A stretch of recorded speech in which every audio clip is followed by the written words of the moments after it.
The iron scream of the whistle cut through the plains, rattling the bones of the earth. Elias Boone's chest heaved against the rough ropes that pinned him to the cold steel rails, the unforgiving sun beating down on his face. His wrists burned, his throat ached with dust, and yet his mind spun faster than the wheels of the train bearing down on him. Every clattering second on the track echoed the question that had haunted him since he set foot in Deadwood Crossing. Was the truth worth dying for? The world narrowed to the vibration beneath his back, the metallic hum of the approaching engine. He turned his head, dirt gritting between his teeth, and glimpsed the endless stretch of prairie where the horizon blurred into a cruel mirage. A crow perched on a fence post nearby, tilting its head, as though mocking the fate of the man bound to the rails. Fear bit into him, but beneath it burned a stubborn fire. Elias Boone had always believed words carried weight enough to topple empires. Today, it seemed, they might crush him beneath iron wheels. But before the scream of steel could claim him, the story must be told. His life had not been tied to the tracks by accident, nor by random cruelty. It was punishment. Punishment for speaking, for listening, for writing what powerful men wanted buried beneath the dust of the frontier. Elias Boone had arrived in Deadwood Crossing weeks earlier, notebook in his saddlebag, ink stains smudged across his fingers, and a heart swollen with conviction. The West was changing faster than the prairie wind, and he meant to capture it, truth raw and unvarnished, printed on sheets that traveled farther than any bullet. Yet the frontier was no friend to men with pens. The land belonged to cattle barons, to sheriffs with uneasy consciences, and to the men laying down the very tracks he was now tied upon. The story that brought him here was not about riches or gunslingers, but about families who refused to sell their soil, about cattlemen pushed from their herds, about justice bent to the will of gold. He had stumbled into the orbit of a war between ordinary folk clinging to their ground and a man who fancied himself the ruler of rails and land alike.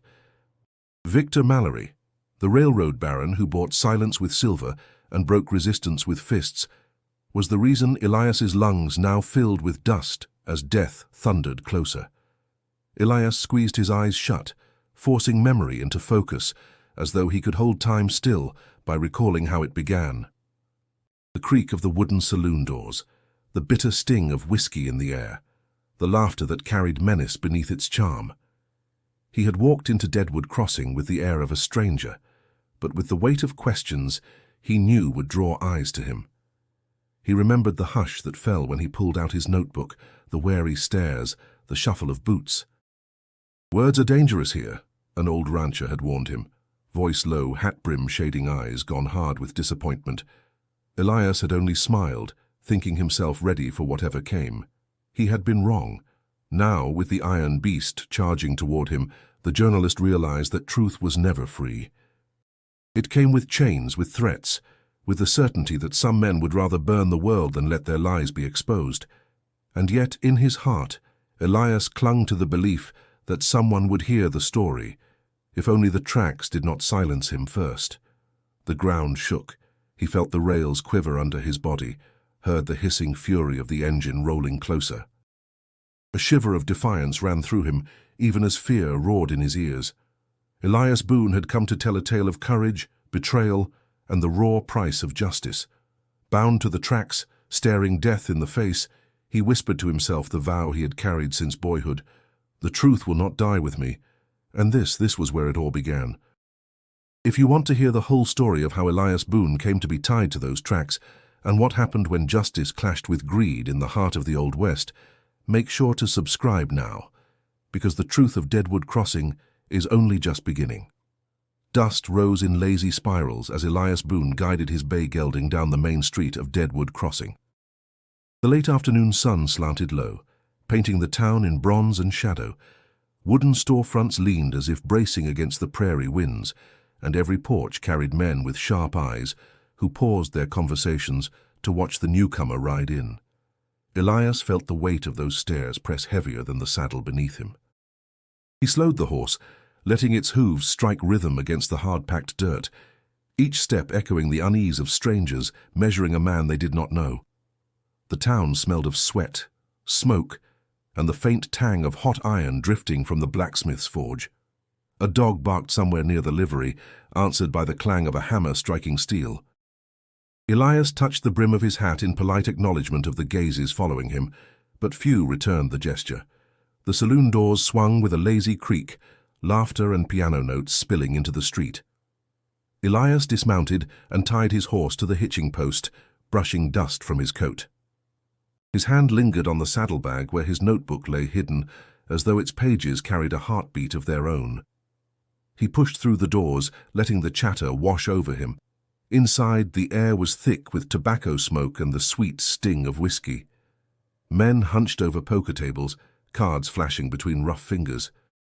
Laughter erupted from a corner, but beneath it lay a tension Elias had grown accustomed to in towns where law bent beneath gold.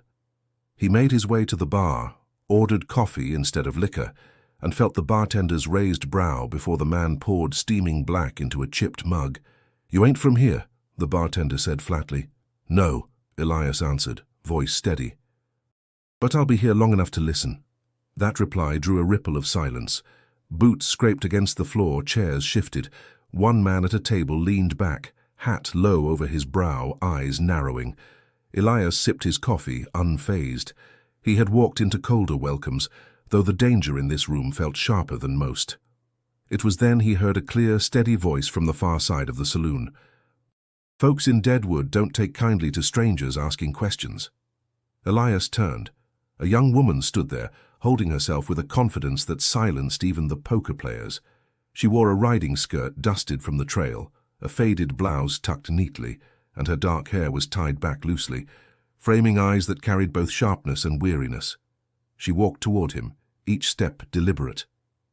"And yet," she continued, "some of us are glad when someone finally does." Elias straightened, studying her. "Then I suppose I should ask your name before I start stepping on toes." "Clara Whitfield," she replied without hesitation. "My father runs a ranch north of here. Maybe you've heard of it." "I've heard whispers," Elias admitted.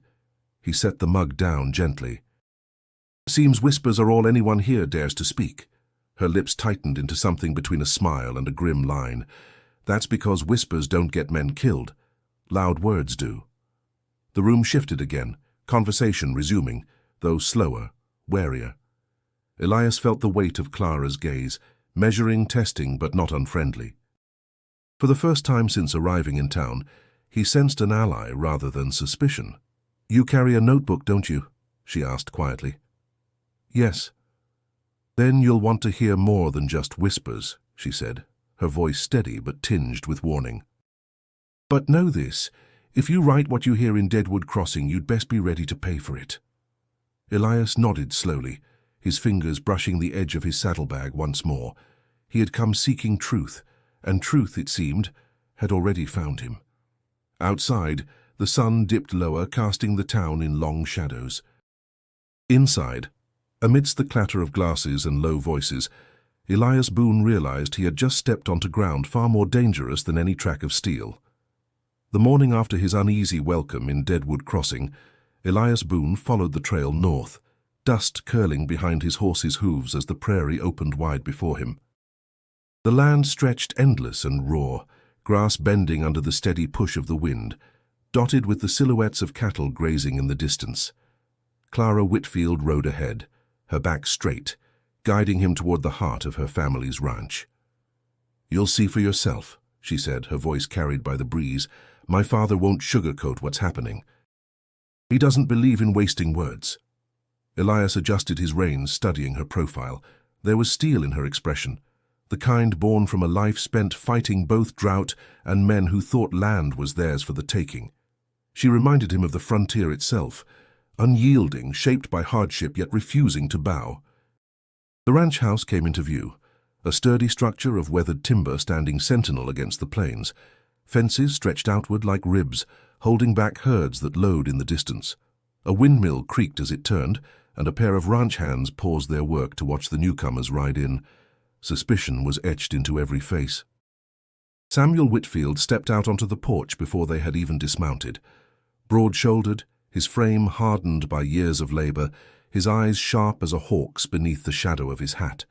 He carried himself with the weight of a man who had lost much and refused to lose more. "Clara," he greeted, his voice gravel-deep. Though relief softened it slightly, his gaze shifted to Elias. "And who's this?" "A journalist," Clara answered firmly. "Name's Elias Boone. He's here to see what Mallory's men are doing." The older man's eyes narrowed, running over Elias as though judging whether he was made of paper or iron. "Journalist, huh? Can't say that's the sort of company I usually welcome." "Words don't stop bullets, and they sure don't keep cattle fed." Elias met his stare without flinching. "No, sir, but words can make sure the world knows who fired those bullets. Silence only protects the guilty." Samuel studied him for a long moment, then gave a grunt. Not quite approval, but not dismissal either. He motioned them inside. The interior smelled of wood smoke and leather. Maps of grazing land covered the table, marked with scratches where fences had been cut, where herds had gone missing. Samuel leaned over them, tapping thick fingers against the paper. "They've been coming for weeks," he said. "Railroad men. First they offer to buy, smiling like foxes. When you refuse, the smiles disappear. Fences trampled, water poisoned, cattle driven off. Some ranchers gave in. Others vanished, and those of us still holding out were running out of choices." Clara crossed her arms. "Father, the more you hide, the stronger Mallory gets. Elias is willing to write what others won't say." Samuel's jaw tightened. "And what good will ink do when they ride up with rifles?" Elias leaned forward. "You've held this land through drought, storms, and rustlers. If Mallory takes it, it won't be because you were weak. It'll be because no one beyond Deadwood ever knew what happened here. My words can carry farther than his threats, but I need the truth to do it." Silence lingered, broken only by the ticking of a wall clock. At last Samuel exhaled, the fight in his shoulders easing just enough. "Then you'll get it," he said. "But don't expect the truth to make you friends here. Mallory owns half the town and fear owns the other half." Outside, a rider galloped past the fence line, dust flying. A warning shouted into the wind. Samuel's eyes hardened again as he turned toward the door. "They're watching us already," he muttered. "And they won't like that you're here." Elias felt the weight of those words settle on him, heavier than the saddle he had carried. The ranch was not just under siege by men, it was being strangled by silence. And now he was part of it. Victor Mallory's name was spoken in Deadwood Crossing, the way one might whisper about a storm, low, careful, and with a glance over the shoulder. Elias Boone first saw the man 2 days after meeting Samuel Whitfield, when the town gathered for the auction of freight contracts at the courthouse steps. The square was crowded with merchants, drovers, and townsfolk eager to glimpse the man whose rails had brought both prosperity and fear. Mallory rode in not on horseback like most men, but in a polished black carriage drawn by a matched pair of greys. The wheels rolled smooth across the dirt, as though the earth itself bent to ease his passage. When the door opened, silence rippled outward. He emerged in a fine wool suit dark as coal with a silver watch chain glinting against his vest. His hat was perfectly angled, his boots polished clean of dust. Yet beneath the refinement, Elias saw something colder than steel in his eyes. Mallory's smile carried charm, but it was the kind that made men uneasy rather than welcome. He shook hands with merchants, spoke in a voice smooth as riverstones, and promised prosperity to those willing to cooperate. Every word carried a shadowed edge, compliance dressed as opportunity, silence disguised as civility. "Mr. Hargrove," Mallory said warmly to a storekeeper, "accept our contract, and you'll see customers from Chicago to San Francisco. Refuse, and, well, I'd hate to see your shelves gather dust." The storekeeper nodded quickly, words fumbling from his mouth. Elias watched the exchange, jotting notes in his mind, though his notebook remained hidden. Here was power not won by bullets alone, but by the careful weaving of fear into daily bread. Later, inside the courthouse, Mallory spoke to the gathered crowd with the polish of a politician. "The railroad is progress, ladies and gentlemen. With it comes opportunity, wealth, and the future. But progress waits for no man. Those who resist are left behind, and history remembers them poorly." Applause followed, though scattered. Elias studied faces in the room, some eager, some resigned, others quietly burning with resentment. Among the latter he spotted Samuel Whitfield in the back, arms crossed, jaw set like granite. Clara stood beside him, her eyes sharp, refusing to be dazzled by Mallory's display. As the contracts were signed, Elias noticed another figure nearby, Deputy Cole Turner. Younger than most lawmen, with restless eyes and a smirk that never quite faded, Turner hovered close to Mallory like a dog bred for intimidation. His badge gleamed, but his gaze carried no hint of justice. When he caught Elias watching, his smirk curved into something colder, a silent warning that the newcomer's presence had not gone unnoticed. After the meeting, Elias lingered near the edge of the square. He felt the tension of the crowd, merchants whispering about opportunity, ranchers muttering about betrayal, townsfolk caught in between. Progress had indeed arrived, but it came wrapped in chains. Clara approached him, her voice low. "Now you've seen him." Elias exhaled slowly, eyes fixed on Mallory as the Baron stepped back into his carriage. "He sells dreams with one hand and takes land with the other."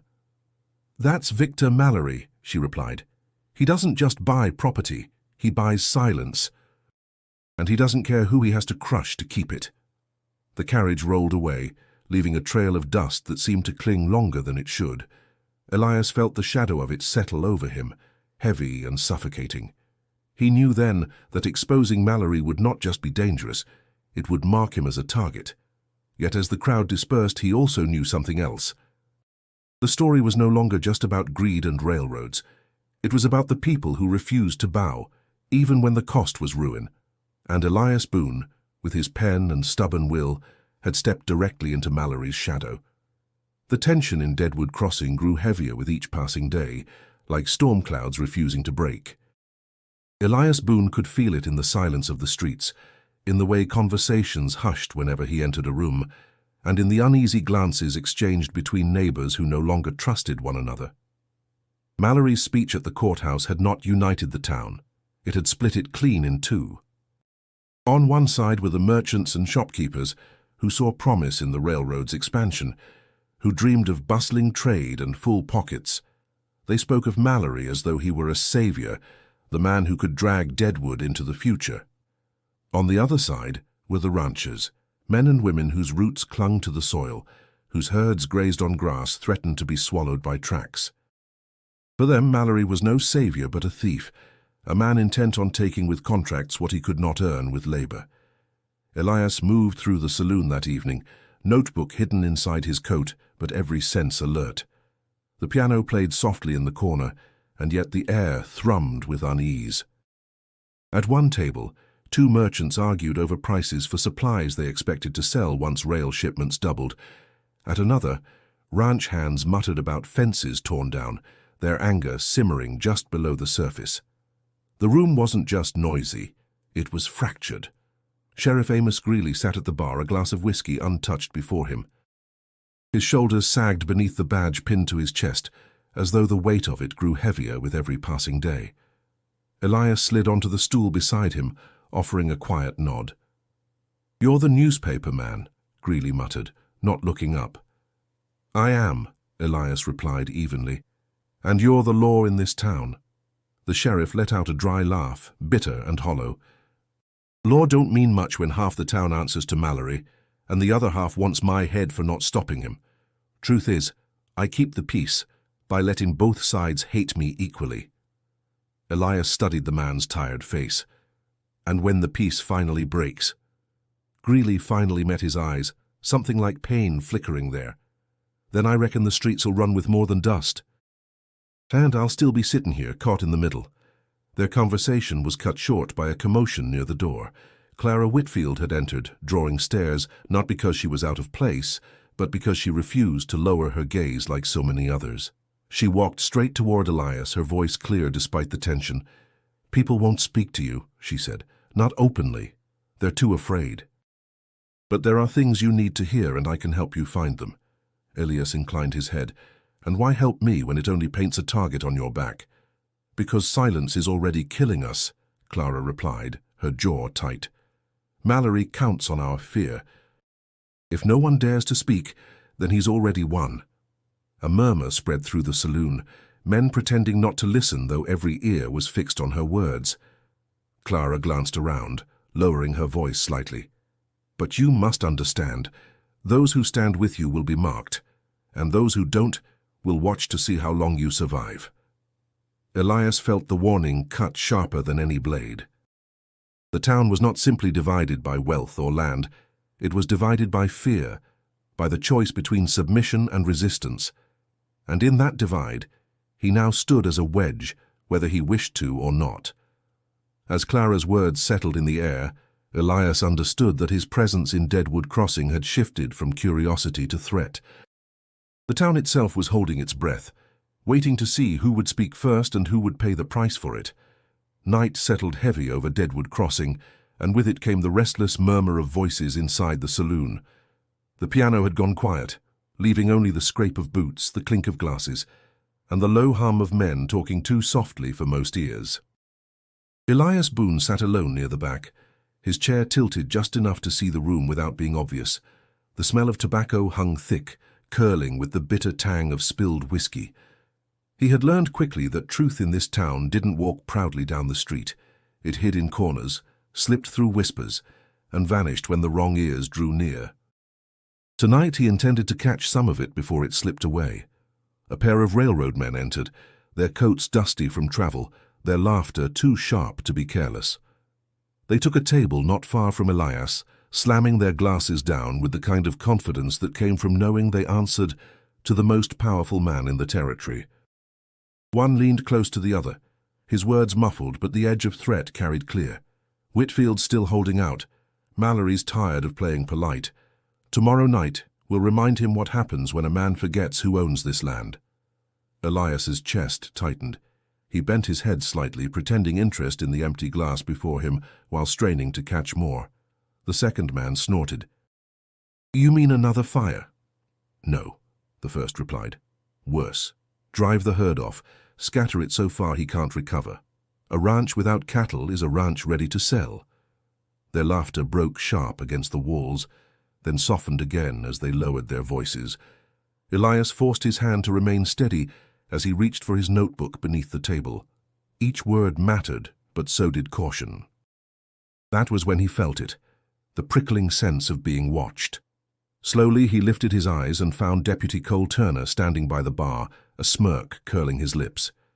The young deputy raised his glass in a mock toast, eyes gleaming with amusement, as if daring Elias to keep listening.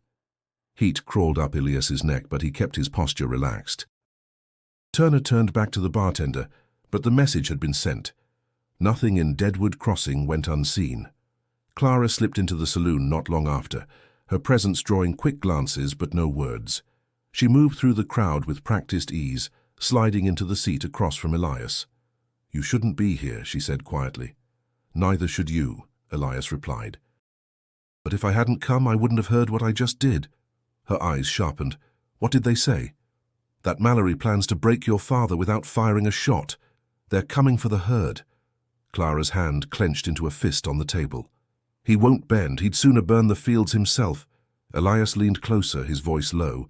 "Then we need proof." Words whispered in a saloon won't hold against Mallory's influence. But if I can gather enough voices, enough testimony, then the truth might finally weigh more than his gold. Clara studied him, torn between hope and fear. "You're walking a thin line, Mr. Boone. One wrong step and Mallory won't bother with whispers. He'll silence you outright." "I know," Elias said, steady despite the pulse beating fast in his throat. "But silence is already killing this town." Before Clara could answer, the railroad men stood abruptly, tossing coins on the table. Their laughter echoed as they pushed through the swinging doors, boots striking like drumbeats into the night. Deputy Turner followed them with his eyes, then glanced once more at Elias, the smirk never leaving his face. The saloon slowly returned to its uneasy rhythm, but Elias knew something had shifted. He had overheard the threat. Now the question was whether he could survive long enough to use it. The prairie wind was cool that morning, carrying the scent of sage and dust as Elias Boone rode alongside Clara Whitfield. The Whitfield herd stretched across the rolling land, dark shapes against golden grass, their lowing blending with the rustle of the wind. Clara guided her horse with a practiced hand, eyes sweeping over the cattle with protective sharpness. "You grew up in this?" Elias asked, his voice breaking the silence. "All my life," Clara replied. "Every dawn, every storm, every drought. You don't own land out here. You belong to it. My father always said that." Elias watched her expression soften as she spoke, then harden again as her gaze shifted to the fence line, where tracks of hooves cut deep into the soil. "And Mallory wants to turn it into something his money can measure," she added bitterly.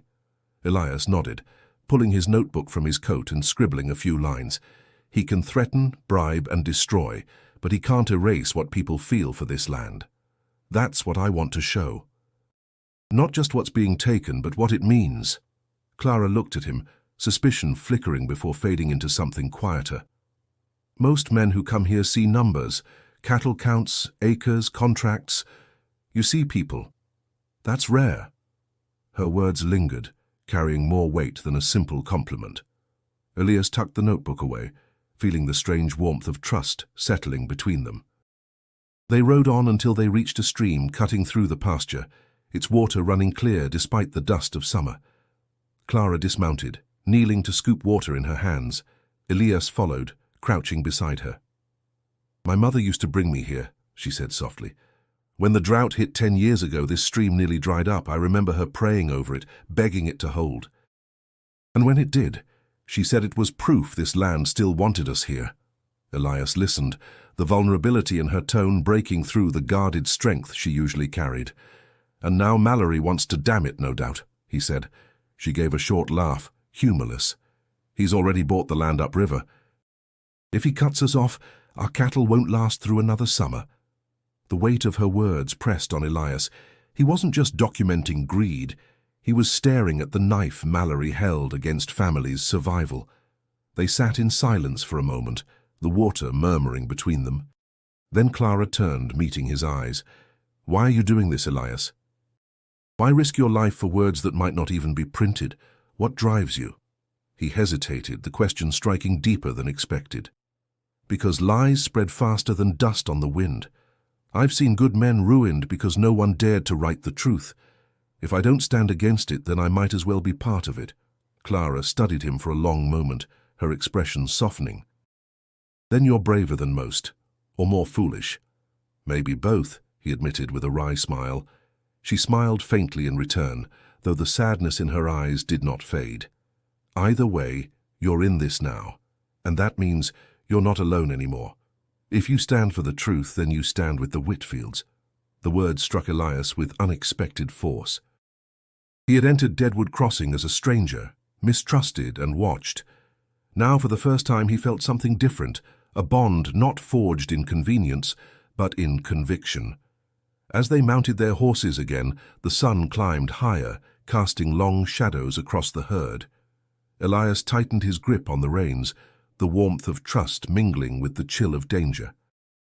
He knew Mallory's shadow still loomed large, but he also knew he was no longer facing it alone. The air over Deadwood Crossing grew tense, like the prairie before a storm.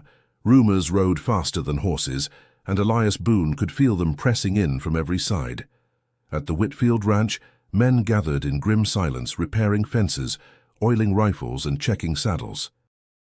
The clatter of tools and the low voices of cowhands blended with the restless bellow of cattle, as if even the herd sensed danger in the wind. Samuel Whitfield stood at the center of it all, his weathered face harder than the timber posts driven into the ground. He gave orders without wasted breath, his presence alone enough to keep men steady. Yet beneath his command, Elias caught a flicker of something else, a weight that went beyond anger. This was not just about land or cattle, it was about survival.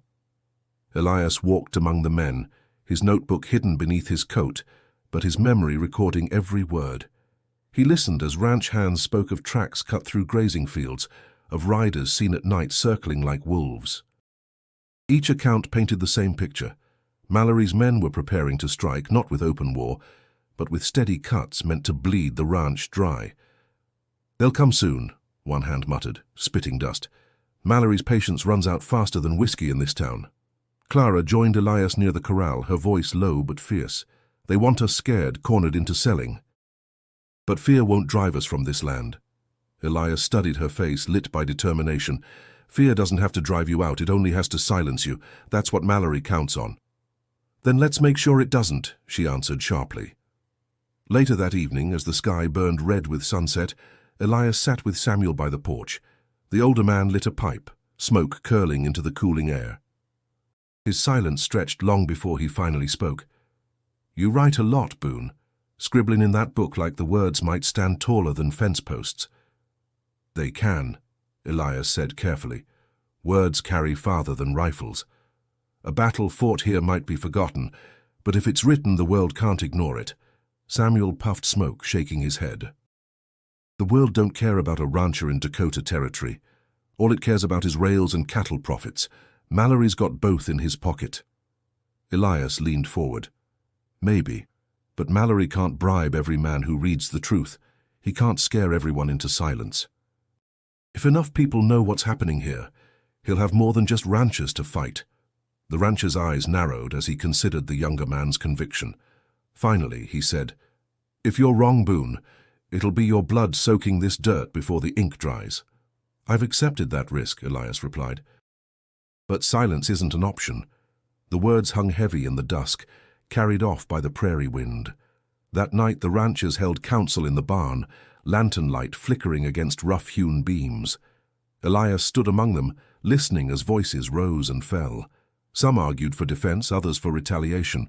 One younger hand slammed his fist against a post. "If we sit waiting, they'll pick us apart. We need to strike first." Samuel silenced him with a single look. "We defend what's ours, nothing more. Mallory wants us desperate enough to make mistakes. We won't give him that satisfaction." Elias scribbled notes, the atmosphere pressing against him like a storm cloud ready to burst. He saw it in every furrowed brow, every clenched jaw. Violence was no longer a threat on the horizon. It was a certainty, inching closer with every passing day. When the meeting broke, Clara lingered by Elias's side. Her voice was quiet, but her eyes burned. "When it comes, Mr. Boone, don't just write about what we've lost. Write about why we stood. Make sure the world knows that." Elias closed his notebook, her words echoing in him like a vow. The prairie night stretched wide and dark, stars scattered above like distant sparks. Somewhere in that silence he knew riders were already gathering. The storm was coming. The night was moonless when Elias Boone set out from the Whitfield ranch, notebook tucked beneath his coat. Clara had warned him against going, but he felt the pull of urgency. Rumors of Mallory's men gathering were too sharp to ignore. He needed more than whispers to tell the story. He needed proof. The prairie stretched black and silent, only the crunch of his horse's hooves breaking the stillness. Elias kept one hand near the reins and the other near the revolver at his belt, though he had little faith in his skill with it. His weapon was ink, not iron. Still, something in the air pressed against him, the instinct of a man who knew he was not alone. The ambush came sudden. Shadows rose from the tall grass, riders bursting forth with the thud of hooves and the snap of reins. Elias's horse reared, panic surging through beast and rider alike. Rough hands grabbed him, yanking him from the saddle. He hit the ground hard, dust filling his mouth, stars sparking across his vision. "Easy now, newspaper man," a voice drawled above him.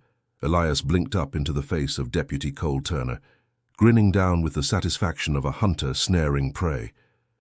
"Been wondering when you'd wander far enough from your friends." Two men dragged Elias to his feet, their grips iron tight on his arms. Turner leaned close, the stench of whiskey on his breath. "Mallory doesn't take kindly to scribblers who think they can stir trouble. You should have taken your notes and gone east where you belong." Elias steadied his voice despite the pounding in his chest. "If Mallory's so confident in his progress, why does he fear the truth being written?" Turner's grin widened. "Truth don't matter if the man writing it don't live long enough to print it." The men shoved Elias forward, leading him through the dark, until the faint gleam of rails caught the starlight. The iron track stretched into the distance like a snake across the land, waiting, inevitable. "You know what I like about trains," Turner said, pacing with theatrical ease. They don't stop for nothing, not for cattle, not for wagons, not for men. Steel don't care about the likes of you. That's what makes it such a fine tool for teaching lessons. Before Elias could reply, a second prisoner was dragged into view, a ranch hand from the Whitfield spread, blood on his lip and fury burning in his eyes. Elias recognized him as Henry Dawes, a man he had seen mending fences just days before. "They caught me near the water troughs," Henry spat, his voice rough but unbroken. "Knew they'd be waiting," Turner chuckled. "Well, now ain't this something, a newspaperman and a rancher. Seems Mallory will get to kill two birds with one train." Ropes bit into Elias's wrists as they bound him tight, then forced him down onto the cold rails. The vibration of distant thunder began beneath him, not storm but steel. His heart raced, the weight of the iron pressing into his spine. Beside him, Henry struggled against his bonds, teeth bared. "You think this'll scare us into selling?" Henry shouted. "You'll never break Whitfield." Turner crouched, his smirk turning cruel. "This ain't about scaring. This is about proving there ain't no savior coming for you folks. Mallory owns the land, the law, and soon enough your graves." The rumble grew louder, the sound of the train splitting the silence of the night. Elias felt the ground tremble, each passing second dragging him closer to the edge of death. His breath came quick, but his mind remained clear. He thought of Clara, of Samuel, of the men who trusted him to tell their story. He would not let it end here, nameless beneath the wheels. Still the tracks shook harder, the whistle piercing the night air. Bound tight, dust in his mouth, Elias Boone stared into the darkness, knowing that salvation, if it came, would have to come quickly. The scream of the whistle split the night long and merciless. Elias Boone felt the rails quake beneath his spine, the vibration drumming through his bones. The train's headlamp flared in the distance, a burning eye tearing through the dark, growing larger with each heartbeat. Beside him, Henry Dawes thrashed against the ropes, his curses swallowed by the roar of iron wheels grinding closer. Elias clenched his jaw, the dust dry in his throat. This was no bluff. Turner's men had tied them to the very symbol of Mallory's power, intending to let progress itself crush them flat. Panic clawed at the edges of his mind, but beneath it burned a stubborn fire. If this was to be his end, he would not face it begging. "You think this'll stop the truth?" Elias shouted, straining against the cords that cut into his wrists. "Words outlive men like you." Turner's silhouette loomed above, his laughter sharp. "Then let's see if your words can outrun steel." He swung into his saddle, motioning his men to follow as they withdrew from the trackside, eager to watch from safety. The thunder grew unbearable. Sparks lit the sky as the engine barreled forward, smoke belching black against the stars. Henry's voice broke into a hoarse yell. "They ain't stopping, Boone, this is it!" But just as despair clawed at Elias's chest, another sound split the night, the pounding of hooves, rapid and fierce, like a storm breaking loose across the plains. Lantern light flickered behind the riders, and then Samuel Whitfield's voice roared through the darkness. "Cut 'em loose!" "Now!" Ranch hands surged onto the tracks, blades flashing as they slashed at the ropes. The ground shook violently, the rails singing under the weight of the oncoming beast. Elias felt the cords give way, the burn of freedom tearing at his skin. Strong arms yanked him from the steel, dragging him into the dirt just as the locomotive screamed past, wind and grit blasting over him like a cannon shot. The force rattled his body, but he was alive. He rolled onto his knees, chest heaving, eyes locked on the train as it thundered past in an endless blur of cars, its power deafening, merciless. Henry was hauled free as well, coughing hard, his eyes wide with both fury and relief. "Damn near made us ghosts," he muttered, staggering to his feet. Samuel dismounted, his face grim beneath the brim of his hat. He pulled Elias upright, gripping his arm hard enough to leave bruises. "You see now what you're up against? Mallory don't bluff, and his dogs don't play fair. You're marked, Boone." Elias steadied himself, breath ragged. "Then let him mark me, Tim." "I won't be silent." His voice shook, not from fear, but from the weight of what nearly happened. "If he wants to bury me under iron, then I'll make damn sure the world hears why." Clara rode up, her eyes blazing as she scanned him for injuries. "You could have been killed," she said, anger laced with relief. "I almost was," Elias admitted, his voice low. But you reached me first. And that means Mallory hasn't won. Not yet. Samuel glanced toward the prairie where Turner and his men had vanished into the dark, their laughter still echoing faint. His jaw tightened. He'll try again. You can count on that. Elias wiped dust from his face, the roar of the train still ringing in his ears. Then so will I. He wants silence. I'll give him words instead. The last of the train disappeared into the horizon, its smoke trailing like a scar across the night sky. The ranchers gathered close, the bond between them forged tighter by fire and iron. Elias Boone looked at the fading light and felt something shift deep within him. He had been spared not by chance, but by the strength of those who refused to yield. And now he owed them more than words. He owed them the truth carved into history, no matter the cost.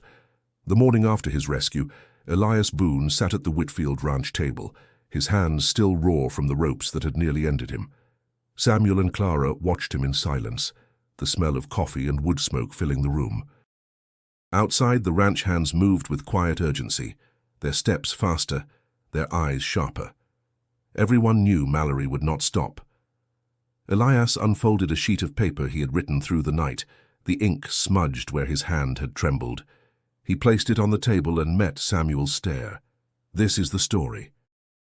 Everything I've seen, every threat, every act of intimidation, every word they tried to silence. I'm sending it east to a paper with reach. If it's printed, Mallory won't be able to hide behind his wealth. Samuel leaned back, pipe smoke curling upward.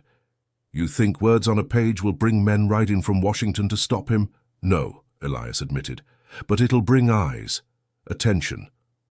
And men like Mallory hate nothing more than a spotlight. If the country knows his name, he won't move as freely. Every step he takes will be watched. Clara's gaze softened with both admiration and worry.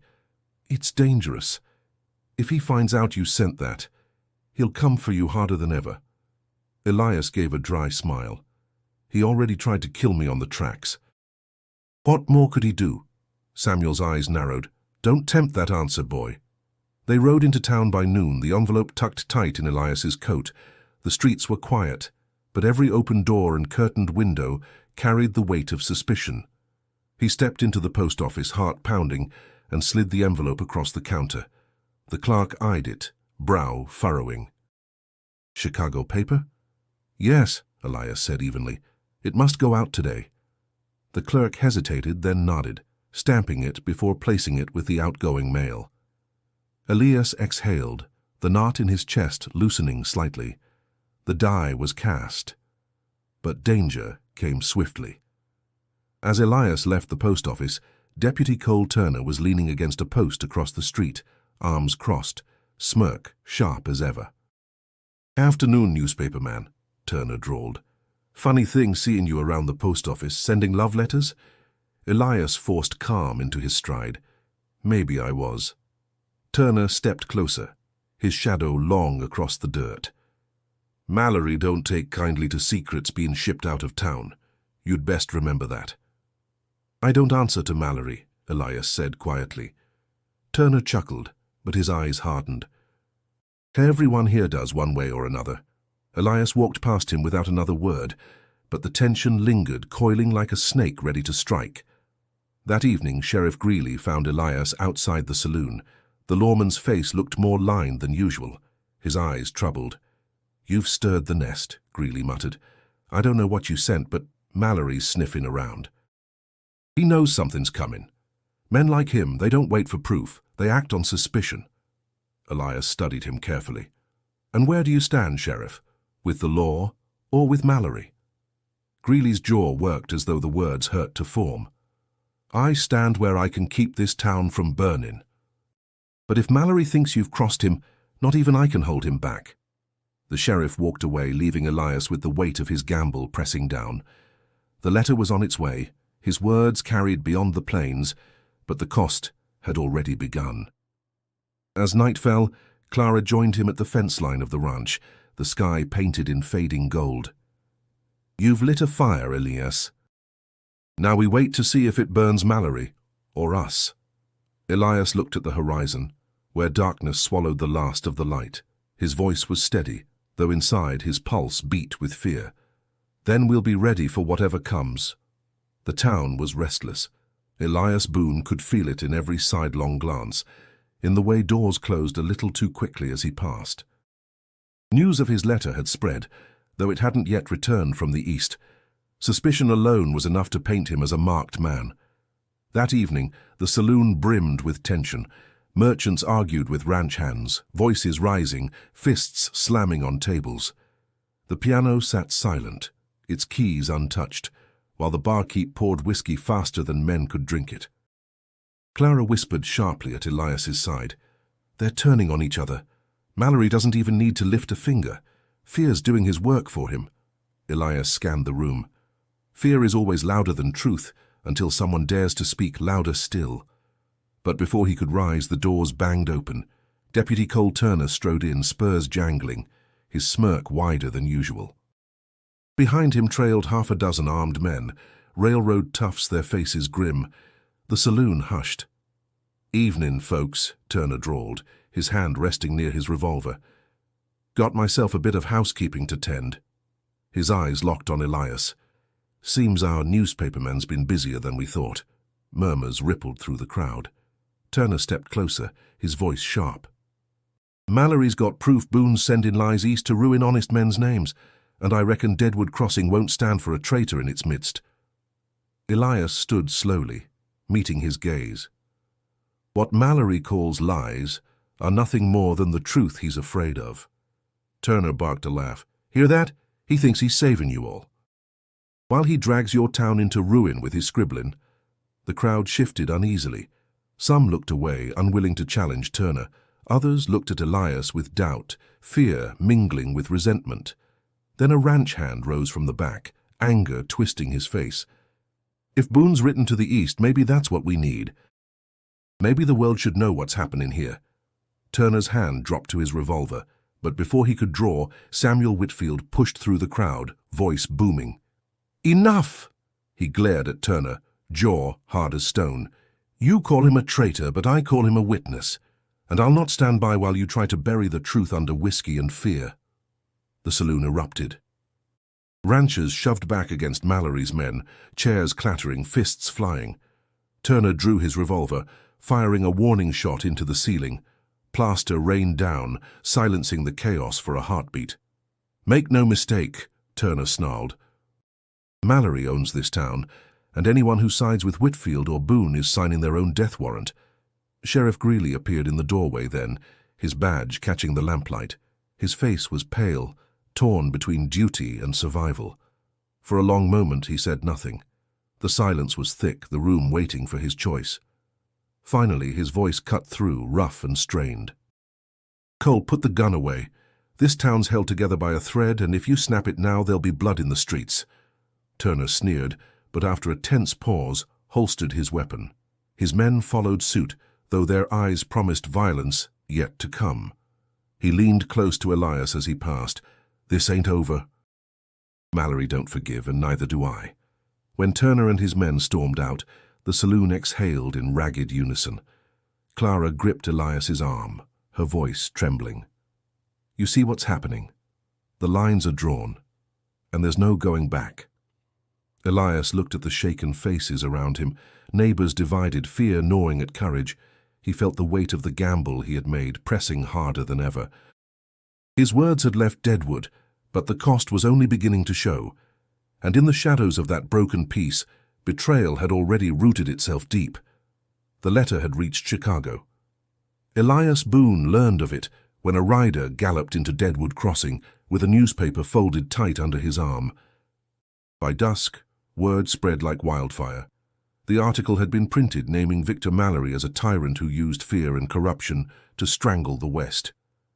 Elias held the paper in his hands, the ink smudging beneath his fingertips, his chest tight with both triumph and dread. The truth was no longer just his burden. It belonged to every man and woman who read those pages. Yet even as relief surged, he knew Mallory's wrath would follow. By nightfall, Mallory himself rode into town, his carriage abandoned for a black stallion that cut through the dust like a storm cloud. His polished suit was gone, replaced with trail gear, but his presence carried the same cold authority. Men stepped aside as he dismounted, spurs striking the ground like sparks. He stormed into the saloon where Elias, Samuel, and Clara waited with ranchers gathered close. Silence fell heavy as Mallory's eyes swept the room, finally landing on Elias. "You think ink can bring me down?" Mallory's voice was smooth, but rage smoldered beneath it. "You've made yourself a fool, Boone. The East don't care about cattlemen in Dakota. And when they forget, I'll still be here and you'll be in the ground." Samuel stepped forward, his voice iron steady. "You've had your way long enough, Mallory. Men are tired of bowing to your threats." Mallory sneered. "And what will you do? Shoot me. Then you'll prove the world right, that the frontier is nothing but savages and fools." The tension snapped when the saloon doors banged open. Sheriff Greeley entered, badge gleaming, revolver drawn. His voice carried strong for the first time in months. "No more, Mallory. You've bled this town long enough." Mallory turned, his laughter cold. "You finally found a spine, Amos. Took you long enough." "Maybe," Greeley admitted, steadying his aim. "But a man can't wear this badge and live with himself if he don't use it when it matters." The room erupted. Mallory's men reached for weapons. Ranchers rose from their seats, chairs crashing to the floor. Elias ducked as the first shot rang out, wood splintering behind him. Clara pulled him down, her breath sharp in his ear. The fight was fierce but brief. Ranchers, fueled by months of anger, clashed with Mallory's hired guns. Greeley held the doorway, his revolver barking as he drove back those who tried to flee. Samuel fought with the strength of a man defending more than land. With each swing of his rifle butt, he struck for every year of struggle Mallory had forced upon them. Mallory himself drew steel, his revolver flashing in the lamplight. He fired wildly, his face twisted with fury, but his men faltered, outnumbered and outmatched by those with something worth dying for. At last, Samuel cornered him near the bar, rifle raised. Mallory snarled, eyes burning with venom. "You think you've won? The railroad doesn't stop because of a few stubborn ranchers. You'll be dust before history even remembers your names," Samuel's voice thundered. "Maybe, but history will damn yours."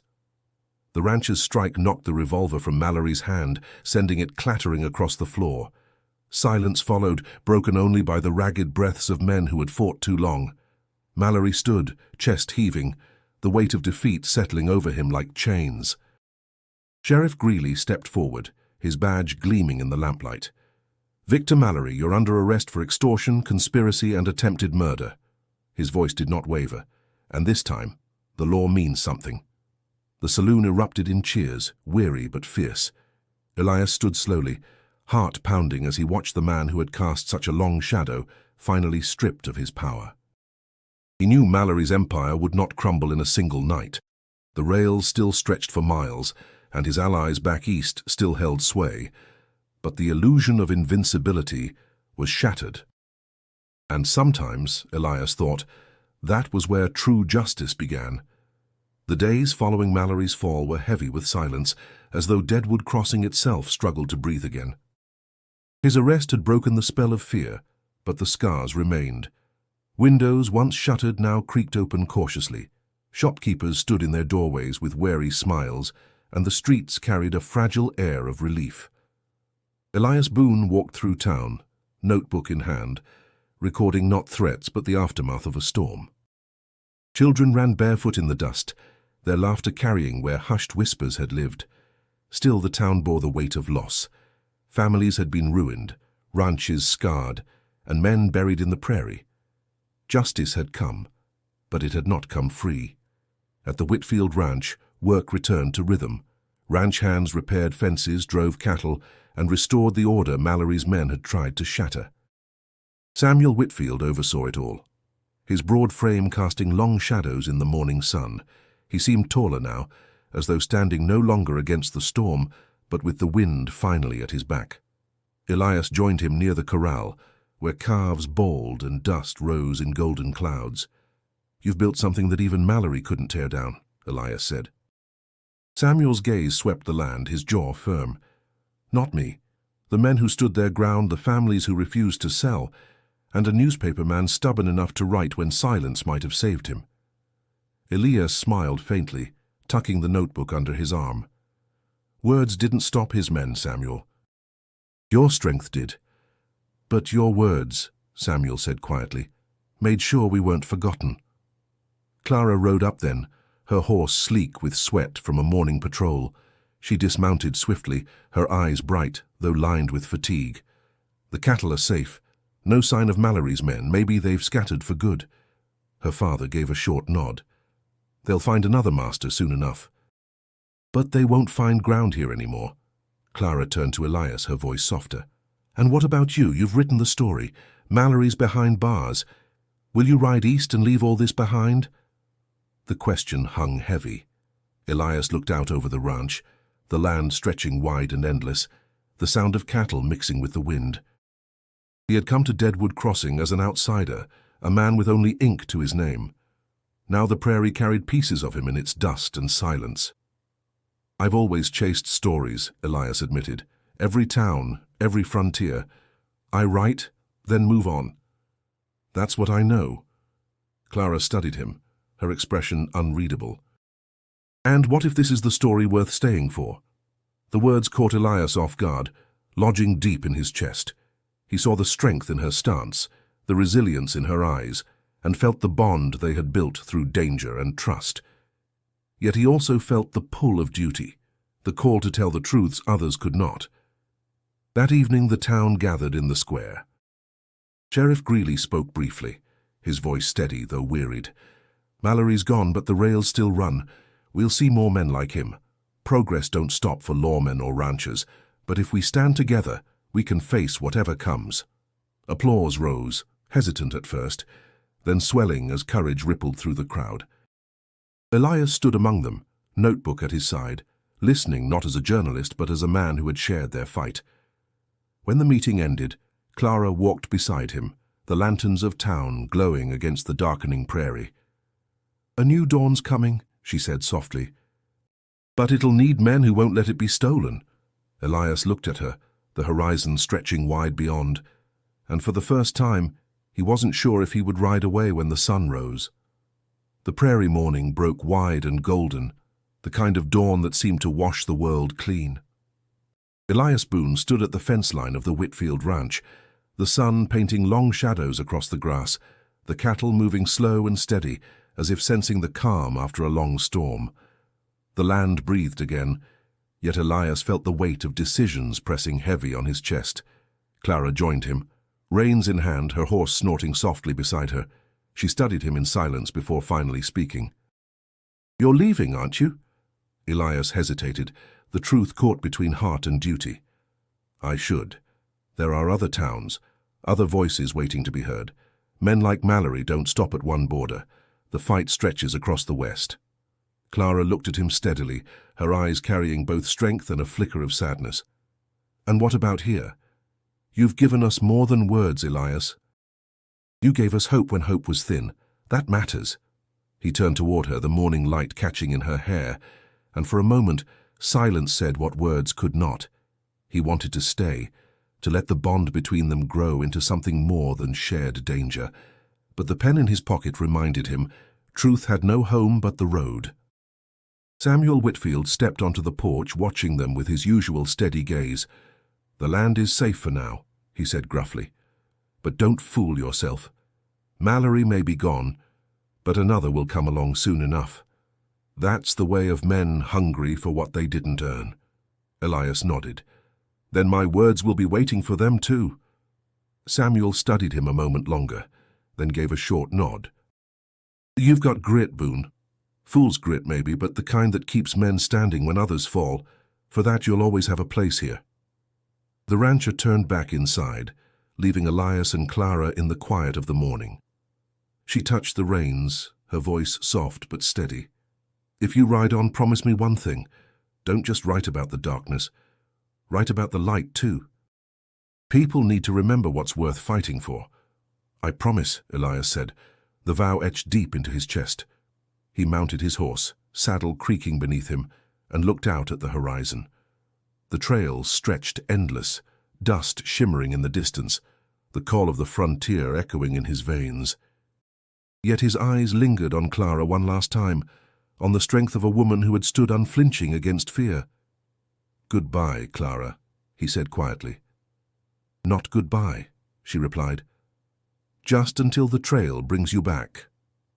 With a final nod, Elias spurred his horse forward, the rhythm of hooves carrying him toward the horizon. Behind him, Deadwood Crossing stood stronger, scarred but unbroken, a place where truth had clawed its way out of silence. Ahead of him, countless stories waited to be told, stories of struggle, of courage, of the endless fight between greed and justice.